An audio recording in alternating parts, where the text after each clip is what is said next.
अस्सलाम वालेकुम students, hopefully you are fine. आज का बेसिकली हमारा टॉपिक है role of law in society, यानी कि सोसाइटी में जो लॉ है वो क्या रोल प्ले करता है। ओके, फर्स्ट तो इसका इंट्रोडक्शन लिखेंगे क्वेश्चन में। ठीक है, इंट्रोडक्शन तो आप लोगों को पता है कि किसी चीज़ के बारे में लिखते हैं कि वो कहाँ, मतलब उसका स्टार्ट से एंड तक लिखते हैं। तो हम पहले बताएंगे कि लॉ क्या है वगैरह, उसमें हम बताएंगे इंट्रोडक्शन में कि लॉ जो होता है वो बहुत इंपॉर्टेंट होता है फॉर सोसाइटी के लिए। ये प्रोटेक्ट करता है ह्यूमन राइट को, ये हमें लॉ वगैरह प्रोवाइड करता है और काफ़ी ज़्यादा इसके बेनिफिट्स वगैरह ये सारा कुछ आप बता सकते हैं उसमें। उसकी लॉ की टाइप्स वगैरह ETC से सारा कुछ आप इंट्रोडक्शन में बता सकते हैं। नेक्स्ट इसका आएगा मीनिंग। ठीक है, लॉ का मीन है set of rules and principles, के रूल्स और प्रिंसिपल का एक सेट। नेक्स्ट है इसकी डेफिनेशन।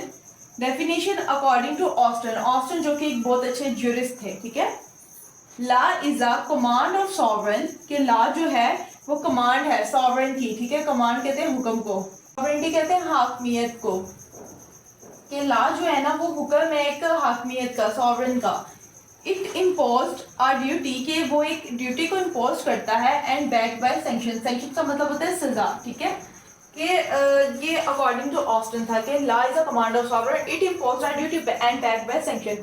कि जो लॉ है वो हुक्म हाकमियत का हुक्म है और इसके ऊपर ना कोई ड्यूटीज वगैरह भी इम्पोज होती है और बैक बाय सैंक्शन होता है कि अगर हम वो ड्यूटीज वगैरह को पूरा नहीं करेंगे तो सैंक्शंस मिलेगी, सजाएं मिलेंगी। नेक्स्ट इसकी डेरिवेशन की, ये ड्राइव कहाँ से हुआ था। जो है ना वर्ड लॉ, ये ड्राइव हुआ था लेटिन वर्ड, ठीक है, लेटिन वर्ड लैग से। लैग का मीनिंग है समथिंग लेड डाउन और फिक्स। ठीक है, लॉ ड्राइव हुआ है लेटिन वर्ड लैग से, जिसका मतलब है समथिंग लेड डाउन और फिक्स। अब इसके हम सारे रोल्स देखते हैं कि जो ये सोसाइटी में प्ले करता है। अब है role of law in society, ये सोसाइटी में लॉ क्या प्ले कर रहा है रोल। सबसे पहले है protection of rights and liberties, कि वो प्रोटेक्शन करता है हमारे राइट्स की, हमें लिबर्टीज की। ठीक है, ये हमें प्रोसीजर और सब्सटैंटिव लॉ देता है और हमारे राइट्स की और लिबर्टीज की जो हमारी जिम्मेदारी है, जो हमारे हकूक और फ्राइज है उनकी प्रोटेक्शन करता है। अगर इसके खिलाफ कोई वायलेशन कर रहा होता है तो वो लॉ जो है उसको पनिश करता है, मतलब जो कानून है उसको पनिशमेंट देता है। सेफ्टी फॉर द पीपल, ठीक है, ये हिफाजत करता है लोगों की, एक सिटीजन की, कि अगर हम शहर में रह रहे हैं तो लॉ जो है वो हमारी हिफाजत कर रहा है। नेक्स्ट है रिसॉल्व डिस्प्यूट, अगर कोई भी लड़ाई झगड़ा वगैरह हो जाए तो रिसॉल्व करता है वो। अगर कोई भी हम लोगों में या किसी में, किसी भी कंपनी वगैरह से या किसी इंसान वगैरह से कोई भी झगड़ा वगैरह हो जाता है या इलीगल कोई भी काम होता है तो लॉ जो होता है प्रोटेक्शन करता है, रिसॉल्व करता है डिस्प्यूट्स को। नेक्स्ट है मेंटेन ऑर्डर, ठीक है, ऑर्डर मेंटेन करता है। जो लॉ होता है वो हमें बताता है कि क्या करना, कौन सा एक्ट करना सोसाइटी में एक्सेप्टेबल है और कौन सा एक्सेप्ट नहीं है। ठीक है, ये हमें बताता है सब इवल्स के बारे में और ये हमें पनिशमेंट्स के बारे में बताता है ताकि हम उस काम से बाज रहे, वो काम ना करें। तो इस तरह से एक मेंटेन ऑर्डर करता है। नेक्स्ट है ये मेंटेन ऑफ पीस, एक सोसाइटी में पीस मेंटेन करता है, एक पुरअमन जिंदगी, एक शांति की जिंदगी जो है वो मेंटेन करता है। नेक्स्ट है लीगल कॉन्शियस, ये हमें एक लीगल शाउट देता है, मतलब कि हमें बताता है कि लॉ ने हमें क्या चीज़ें अलाउ की क्या नहीं की, हमें हमारी जिम्मेदारियां, हमें हमारे हकूक और फ्राइज के बारे में इसके जरिए इल्म होता है। नेक्स्ट है एडमिनिस्ट्रेशन ऑफ जस्टिस, ठीक है, ये बेसिकली इंसाफ दिलवाना है। ये जो है ना administration of justice is a की ऑफ लॉ, ठीक है, ये एक चाबी है लॉ की, कि मतलब यही तो है जो हमें इंसाफ दिलवाता है वगैरह। नेक्स्ट है फ्रीडम टू रिलीजन, कि रिलीजन में फ्रीडम होती है, हम कोई भी रिलीजन चूज कर सकते हैं, हमारे पर कोई पाबंदी नहीं है। ये हमारे कॉन्स्टिट्यूशन में भी लिखा होता है सारा कुछ कि जो मिनॉरिटीज होती हैं उनको भी आज़ादी हासिल है। तो हम अगर मुस्लिम हैं तो हमारा मस्जिद में जाना, अगर हिंदू हैं तो हमारा पूजा वगैरह करना है, इससे मतलब कोई पाबंदी नहीं है इसकी। नेक्स्ट है check and balance, check and balance maintain करता है, हर चीज़ को उसकी जगह पर रखता है। ये फ्लेक्सिबल कि मतलब हर लोगों की सब नीड्स वगैरह को पूरा करता है, चेक एंड बैलेंस मेंटेन करता है।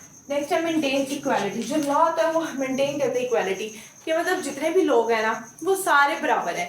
ये नहीं देखा जाएगा कि उसका स्टेटस क्या है, उसकी ज़ात क्या है, स्टेटस क्या है, मतलब कि वो किस ओहदे पर है। ये नहीं है कि अगर कोई, मतलब कि अगर कोई बड़ा आदमी, कोई अमीर है तो उसको सजा नहीं दी जाएगी। फॉर एग्जाम्पल अगर किसी ने कत्ल किया, चाहे वो अमीर है चाहे वो गरीब है, दोनों को सजा दी जाएगी। यहाँ पर ये कोई नहीं है कि अगर ये अमीर है तो इसको सजा नहीं दी जाएगी वगैरह। सो ये बता रहे maintain equality, everyone is equal under the law, कि हर एक इक्वल है अंडर द लॉ के नीचे।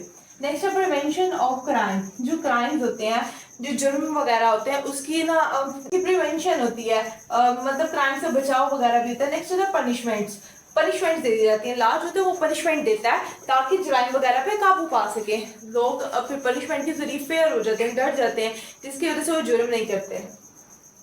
नेक्स्ट है फंडामेंटल राइट, फंडामेंटल राइट हमारी बेसिक जरूरियात होती हैं, ठीक है, जो for example right to life और freedom of speech, expression, etc, ये सारा कुछ होता है फंडामेंटल राइट में। ये भी हमारे कॉन्स्टिट्यूशन में लिखा है आर्टिकल 8 to 28, हमारे फंडामेंटल राइट्स वगैरह उसमें बताए गए हैं कि हमें हर चीज़ की आज़ादी है वगैरह, ये सारा कुछ बताया गया। राइट टू लाइफ और जो होता है freedom of speech, freedom of expression, ये वाली वैसे हेडिंग भी आप इसके अंदर रूल ऑफ लॉ के अंदर ऐड कर सकते हैं। सो ये आज का हमारा टॉपिक था, जो कि बहुत इजी सा था, बहुत ही ज़्यादा इजी। अगर आपको ये क्वेश्चन आते तो आप क्या लिखेंगे, फर्स्ट पे आप लिखेंगे इंट्रोडक्शन, नेक्स्ट उसका मीनिंग, डेफिनेशन, डेरिवेशन, जो कि मैंने आप लोगों को बताई है सारी।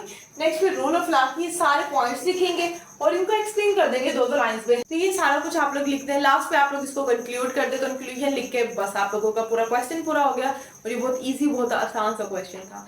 और अगर फिर भी कुछ समझ नहीं है तो आप लोग मुझसे पूछ सकते हैं। अल्लाह हाफिज़, टेक केयर, दुआ में याद रखिएगा।